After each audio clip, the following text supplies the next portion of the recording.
Welcome to Snehalakshya edu. Last तक बने रहना, बहुत इंटरेस्टिंग टॉपिक है। कंडीशन फॉर्मेटिंग करवाने वाली हूँ।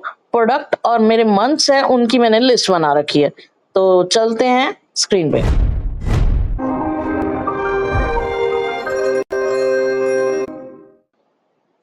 फर्स्ट ऑफ ऑल बताती हूँ कि आपको लिस्ट कैसे बनानी है। ये देखो लिस्ट जो बनी हुई है ना, drop down list. Data valuation में जाके अलाउ एनी लिस्ट। फिर उसके बाद यहाँ से डाटा सिलेक्ट कर लो। ये मैं प्रोडक्ट का डाटा सिलेक्ट कर रेंज सिलेक्ट कर रखी है, ओके कर दिया है। ठीक है, उसी तरह से मैंने मंथ का सेम डाटा वैलिडेशन। ठीक है, डाटा वैलिडेशन के बाद एनी अलाउ में जाके लिस्ट में जाके यहाँ पे सारे जनवरी से लेके मतलब बी 1 जनवरी से लेके दिसंबर तक, ठीक है, सारा डाटा ले लिया मैंने। तो अब हम करने वाले हैं कि ये दोनों मैं सिलेक्ट करूं, प्रोडक्ट और मंथ। मेरी वैल्यू जो है सिलेक्ट, दोनों को सिलेक्ट करते ही मेरी वैल्यू जो है हाईलाइट हो जाए, डिफरेंट दिखनी चाहिए। तो न्यू रूल में जाओ, use a formula, and operator use करो, equal to and bracket start. And क्यों? दो कंडीशन फुलफिल करवानी है। अब ब्रैकेट स्टार्ट, अब मैं ले रही हूं A2। A2 क्यों लेना है भाई? क्योंकि हमने प्रोडक्ट के साथ उसको मैच करना है। A2 में अब मैं क्या करूंगी, ये 2 3 4 5 ऐसे चलनी चाहिए। तो मुझे रो चलानी है, कॉलम लॉक करना है। तो कॉलम को कर दूंगी लॉक F4 करके, या फिर डॉलर का साइन लगा के। ठीक है, ओके।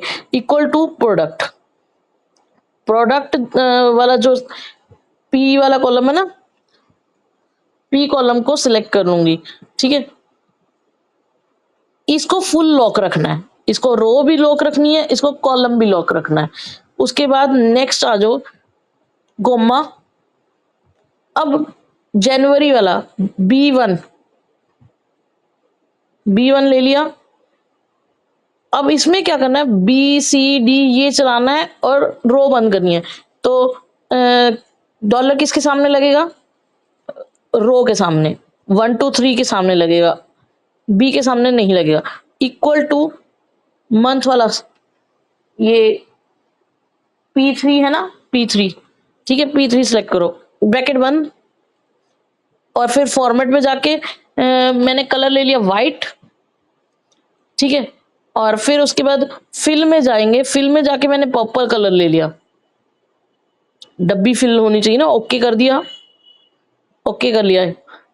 तो जैसे ही मैं दोनों सिलेक्ट करूंगी एक साथ, प्रोडक्ट और मंथ, मेरी वैल्यू हाईलाइट हो जाएगी।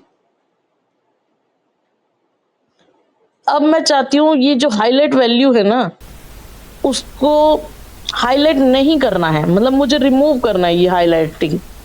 तो मैं क्या करूंगी, अलग अलग प्रोडक्ट पे हाईलाइट हो रही है, जैसे ही मैं उसको चेंज करती हूँ। अब इसको हटाते कैसे हैं, इसको सिलेक्ट करो एरिया को पहले की तरह। ठीक है, अब कंडीशन फॉर्मेटिंग में जाके क्लियर में दो मिलेंगे, पूरी इंटायर शीट में से या सिलेक्टेड में से।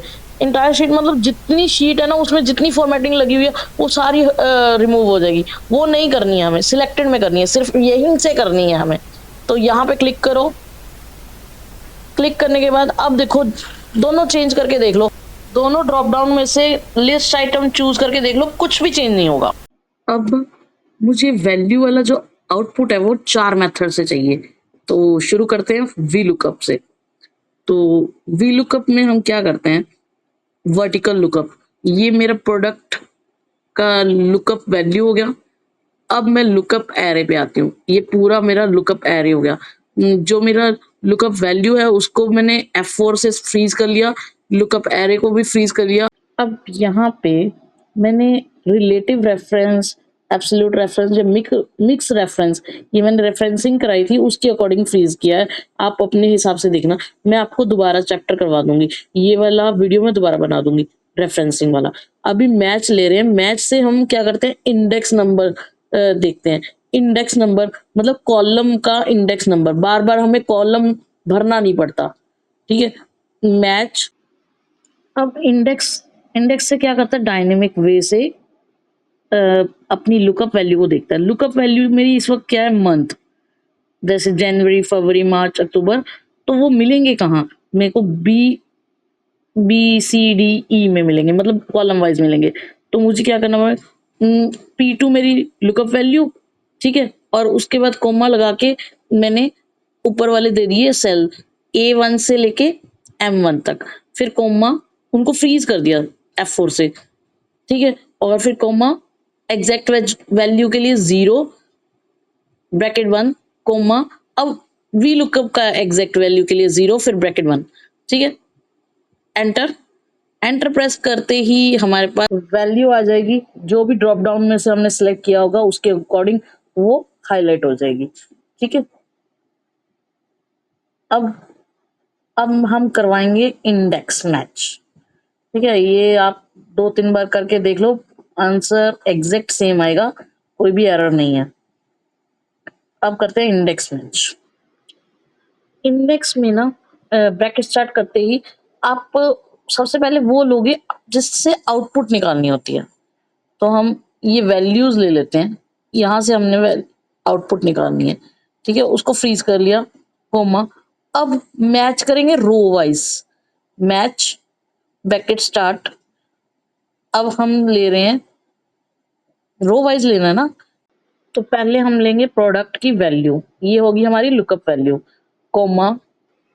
तो लुकअप वैल्यू मिलेगी कहाँ कहाँ फाइंड आउट करेंगे, A1 से लेके A13 के बीच में, फिर उसको फ्रीज करो F4 comma exact value 0 bracket बंद कोमा।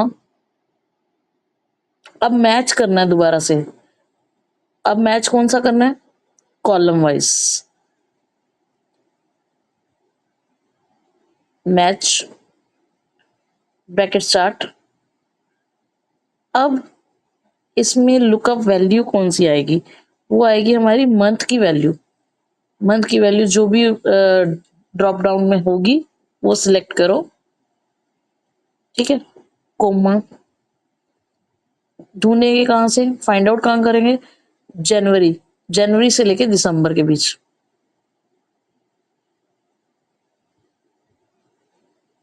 ये कॉलम वाइज। तो आप लोग जनवरी,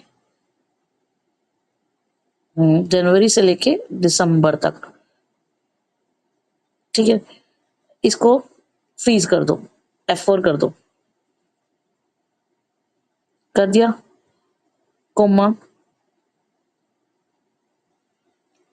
अब फिर से एग्जैक्ट वैल्यू के लिए 0 ब्रैकेट बंद कोमा, कोमा नहीं सॉरी ब्रैकेट बंद, it's not a V lookup, it's index,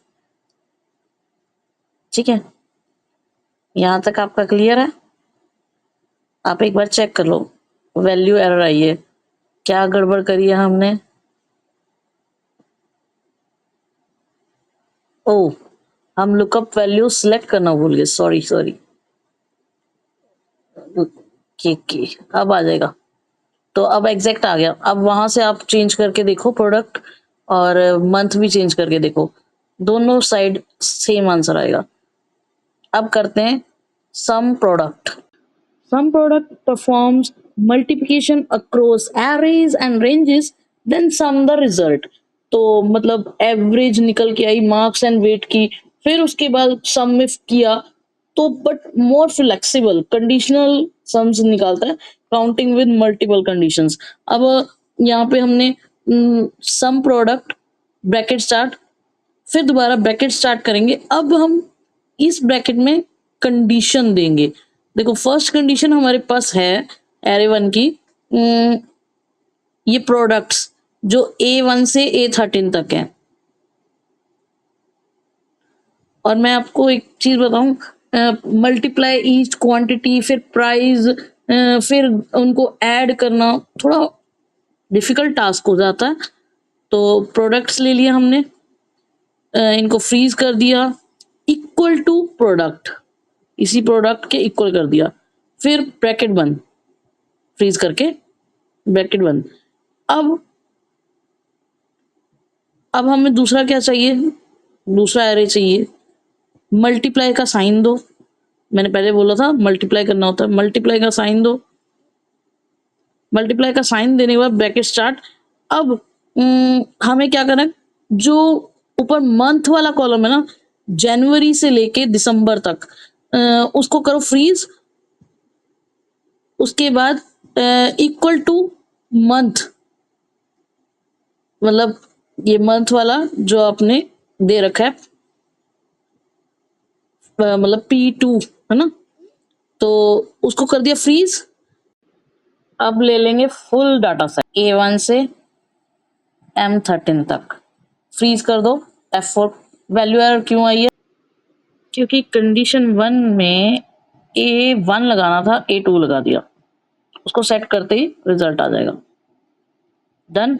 अब देखो सबका रिजल्ट सेम है, जो मर्जी सिलेक्ट करो सेम रिजल्ट आएगा, चाहे VLOOKUP का हो, चाहे इंडेक्स का हो, चाहे सब प्रोडक्ट का हो।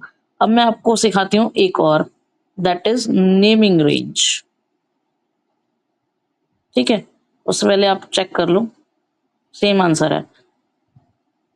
अब नेमिंग रेंज क्या होता है, नेमिंग रेंज में पहले सारा डाटा सिलेक्ट करो, उसके बाद फॉर्मूला पे जाओ। फॉर्मूला पे जाने के बाद आपको मिलेगा सिलेक्ट, नीचे देखो क्रिएट फ्रॉम सिलेक्शन, क्लिक। यहाँ पे टॉप और लेफ्ट साइड में नेम वही मिलेगा जो कॉलम का नाम है। ठीक है, ओके कर दो। अब इक्वल टू हमारे पास कौन सा है, देखो नेमिंग बॉक्स में देखो सारे प्रोडक्ट के नेम और जनवरी फरवरी आ गए हैं। तो हम क्या करेंगे, एक पे क्लिक करेंगे, उसकी वैल्यू आने लग जाएगी। देखो यहाँ पे मैं आपको करके दिखाती हूँ। इक्वल टू मैंने लिख दिया लाइक कैमरा, और फिर मैंने लिख दिया कौन सा मंथ लिखूं, मार्च लिख दें।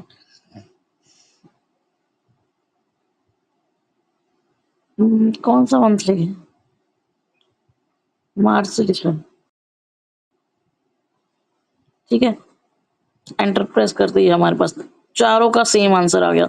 तो 4 फॉर्मूले सीखने के बाद कंक्लूजन ये निकलता है, इंडेक्स मैच बेस्ट है, फ्लेक्सिबल है।